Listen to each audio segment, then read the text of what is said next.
प्यारे बच्चों, smart social science classes में आपका आज फिर मैं नए चैप्टर के साथ आपके सामने हाजिर हूँ।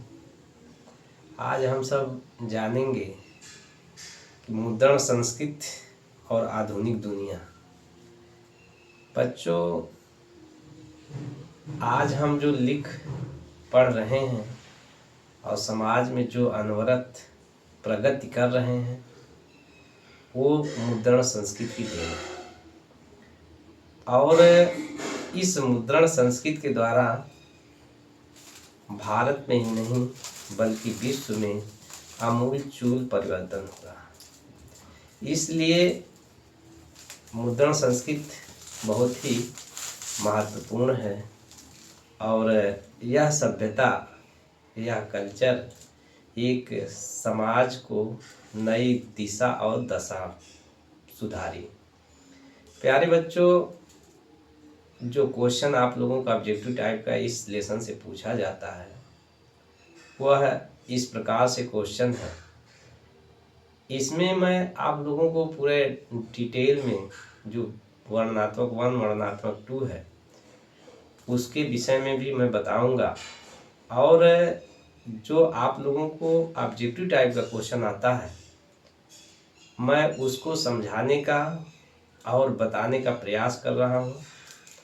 यदि आप लोग ये वीडियो देखेंगे तो आप इससे बोर्ड एग्जाम सामाजिक विज्ञान कक्षा 10 में बहुत ही लाभान्वित होंगे।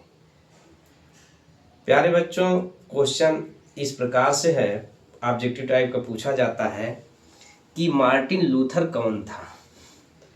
प्यारे बच्चों, मार्टिन लूथर एक समाज सुधारक थे और इसमें जैसे विकल्प में रहेगा आपको 4 विकल्प दिए रहेंगे। 4 में से जो समाज सुधारक वाला विकल्प रहेगा वो आप सही लगाइएगा। फिर उसको आप जो है ओमार शीट पे गोला कर लीजिएगा। जो उसमें ABCD जो विकल्प उसमें दिया रहेगा सामाजिक सुधार वाला, उसी विकल्प को हम गोला कर देते हैं। मेरे ख्याल से अगर ओमार में आप लोगों की कोई भरने में कोई समस्या आ रही होगी, यदि नहीं भी आ रही होगी तब भी एक बार रिवीजन के तौर पे मैं ओमार भरना आप लोगों को बता दूंगा। ओमार एक बार आप लोगों को दिखा भी दूंगा किस तरह से बोर्ड एग्जाम में ओमार आता है, और ओमार में कोई गलती नहीं होनी चाहिए, ये चीज़ ध्यान रखना चाहिए। क्योंकि ओमार पे अगर एक बार पेन चल जाती तो दोबारा उसको मिट नहीं सकता है और न उसको खुरचना भी नहीं चाहिए, नहीं तो पता चला कि आपका परीक्षा में जो अंक जो आपको मिलना चाहिए वो सारे अंक कट जाते हैं, 0 नंबर हो जाता है। तो इसलिए इस पे ध्यान रखिएगा। फिर दूसरा क्वेश्चन पूछे जाते हैं कि केसरी समाचार पत्र, केसरी समाचार पत्र किसका था। तो केसरी समाचार पत्र ये 1881 में बाल गंगाधर तिलक का था। इन्होंने जो केसरी निकाला था कि ये केसरी को कहा जाता था कि ये गरजता था। केसरी समाचार पत्र जो है ये मराठा भाषा में था। और एक बाल गंगाधर तिलक जी का दूसरा समाचार पत्र था मराठा। यह मराठा जो अंग्रेजी भाषा में था। प्यारे बच्चों, ये समाचार पत्र एक समाज में जन जागरूकता लाने के लिए, लोगों को जो अंग्रेजों द्वारा जो काले कानून या जो कारतूसें थी उसको उजागर करने के लिए यह समाचार पत्र लाए गए थे। और दूसरा क्वेश्चन आपसे पूछा जाता है कि बंगाली भाषा में प्रकाशित सबसे पहली संपूर्ण आत्म कहानी कौन सी थी। तो यह है अमार जीवन। यह कहानी जो है अमार जीवन है। और इसी में से एक कुछ और आपसे पूछता है कि अमार जीवन नामक आत्मकथा किसने लिखी थी। तो ये रस सुंदरी देवी ने लिखा था। रस सुंदरी देवी ने लिखा था। यह कब आई थी। तो 1876 में आई थी। यह 1876 में आई थी। और इसके बाद आप लोगों से नेक्स्ट क्वेश्चन पूछते हैं कि धर्म सुधारक कौन थे? मार्टिन लूथर बता ही दिया मैं, केसरी, बाल गंगाधर तिलक। और एक और क्वेश्चन आपसे पूछा जाता है कि भारत में प्रेस के जनक कौन थे? तो प्रेस के जनक तो हिक्की थे। ये भी पूछा जाता है, कई बार पूछा गया है कि भारत में प्रेस के जनक कौन थे? तो हिक्की थे। ये बंगाल गजट इन्होंने निकाला था, पहला समाचार पत्र था। फिर इसके बाद आपसे ये भी पूछा जाता है वर्नाकुलर प्रेस एक्ट कब लाया गया था? तो ये है 1878 में लाया गया। उस समय लॉर्ड रिटन गवर्नर जनरल थे। इन्होंने जो स्थानीय भाषाओं के समाचार पत्र थे उन पे प्रतिबंध लगा दिया था। जैसा कि हम लोग जानते हैं कि जो स्थानीय समाचार पत्र थे, अंग्रेजों द्वारा जो कार्य किए जा रहे थे, भारतीयों के ऊपर अत्याचार किए जा रहे थे, उनको वो समाचार या आर्थिक रूप से जो दोहन किया जा रहा था उसको ये समाचार पत्र उजागर कर रहा था। इसीलिए ये एक्ट ला करके उन समाचार पत्रों को प्रतिबंध लगा दिया गया। इसका मैं प्यारे बच्चों जो वर्णनात्मक 1 है, वर्णनात्मक 2 है, उसमें जो मैं डिटेल आप लोगों को बताऊंगा, लेकिन ऑब्जेक्टिव टाइप में आप लोगों को इतना ही ध्यान दीजिए और मैं डिटेल उसमें वर्णनात्मक 1, वर्णनात्मक 2 में बता दूंगा। फिर इसके बाद आप लोगों से ये भी पूछा जाता है कि रामचरितमानस का पहला संस्करण कब हुआ था? तो रामचरितमानस का जो पहला संस्करण हुआ था 1810 में हुआ था, यह कलकत्ता में हुआ था। फिर इसके बाद आप लोगों से नेक्स्ट क्वेश्चन पूछा जाता है कि अब इसी में जैसे रामचरितमानस जो है कितने खंडों में बटा है? तो ये जो है 7 खंडों में बटा है। रामचरितमानस के रचयिता कौन है अगर पूछ लिया जाए तो गोस्वामी तुलसीदास हैं। फिर अगर ये भी पूछ लिया जाए कि रामायण किसने लिखा है, तो रामायण जो है वाल्मीकि ने लिखा है, वाल्मीकि जी ने लिखा है। फिर इसके बाद हम जो है पूछते हैं, इसके बाद क्वेश्चन पूछा जाता है कि भारत का सबसे पहले भाषा में किस पुस्तक में लिखा गया था? भारत में सबसे पहले किस भाषा में पुस्तकें छपी थी? तो भारत में सबसे पहले जो पुस्तक छपी थी उस भाषा का नाम था तमिल। तमिल में जो भारत में प्रथम पुस्तक जो भाषा में छपी थी उसका नाम है, उस भाषा का नाम है तमिल।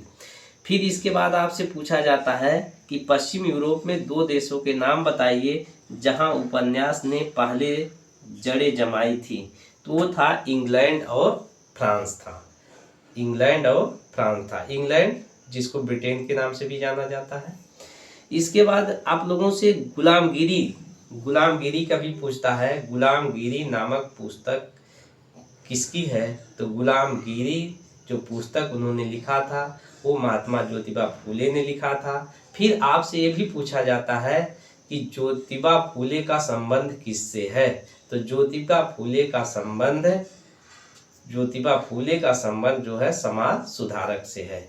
फिर इसके बाद नेक्स्ट आपसे ये भी पूछता है कि डॉक्टर B.R. अम्बेडकर द्वारा पुस्तक का नाम इसमें से कौन सा डॉक्टर B.R. अम्बेडकर के द्वारा पुस्तक लिखी गई है या पत्र पत्रिकाएं छापी जाती थी? तो उसमें था मूकनायक था, समता था, बहिष्कृत भारत था। फिर इसके बाद आपको प्रबुद्ध भारत। इस तरह से बाबा साहब भी अपनी आवाज़ जो है समाचार पत्रों माध्यम से, पत्र पत्रिकाओं के माध्यम से जनता तक पहुंचाते थे।